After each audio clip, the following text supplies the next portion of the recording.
Andrea Brillantes nagparitoke para maging kamukha ni Catherine Bernardo. Andrea Brillantes tuloy pa din daw ang panggagaya kay Catherine Bernardo. Isa nga sa nalink sa dahilan ng hiwalayan nila Catherine Bernardo at Daniel Padilla ay si Andrea Brillantes.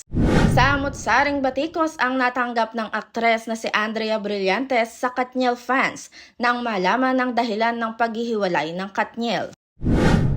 Kaya naman hanggang ngayon ay focus pa din ang mata ng Katniel fans kay Andrea Brillantes sa nangyaring ito. Wala pa din namang kumpirmasyon sa aktres na may katotohanan ang lahat ng paratang sa kanya ng mga fans dahil nananatili itong tahimik at walang pahayag sa nangyari. Neto nga ay nag-concert si Andrea Brillantes sa Tacloban City kung saan napansin ng netizen ang kanyang katawan at pananamit.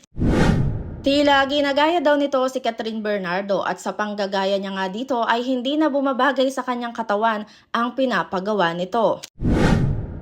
Sa video nga habang siya ay kumakanta, pansin ang bagsak na dibdib at payat na braso at pangangatawan ng aktres na si Andrea Brillantes.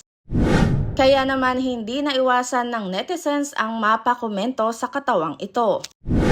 Cut pa din talaga ako, natural beauty, tsaka walang pinapabawas or padagdag. Gym lang siya kaya super ganda ng body ni Kat. Ang komentong ito ay nalalapit po sa video ni Andrea Brillantes kung saan siya ay nagpabawas kay belo ng kanyang braso kaya naman ito ay pansin na pansin ang pagkapayat. Sunod na komento dito, bakit niya naman gagayahin sa mukha at body pa lang ang layo na ni Kat? Nung nangyari sa arms niya, bigla pumayat na mali ata ng sukat si Dr. Rabelo. Mas maganda ang idol ko na si Kat, no? Maganda rin naman siya pero mas lamang sa ugali si Kat. Napansin nga din dito ng ibang netizen ang kanyang dibdib kung saan parang lawlaw na daw ito at parang may 5 ng anak. Pagpapaliwanag naman dito ng netizen, ganyan talaga ang dibdib ng mga biniyayaan sa laki. Mukha lang siyang lawlaw pero sakto lang siya sa gantong kalalaking dibdib.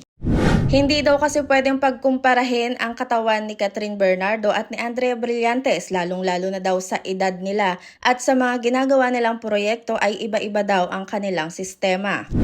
Kaya naman, eto ang inyong tagapagbalita, Showbiz Insider, huwag kakalimutang mag-like, share, and subscribe.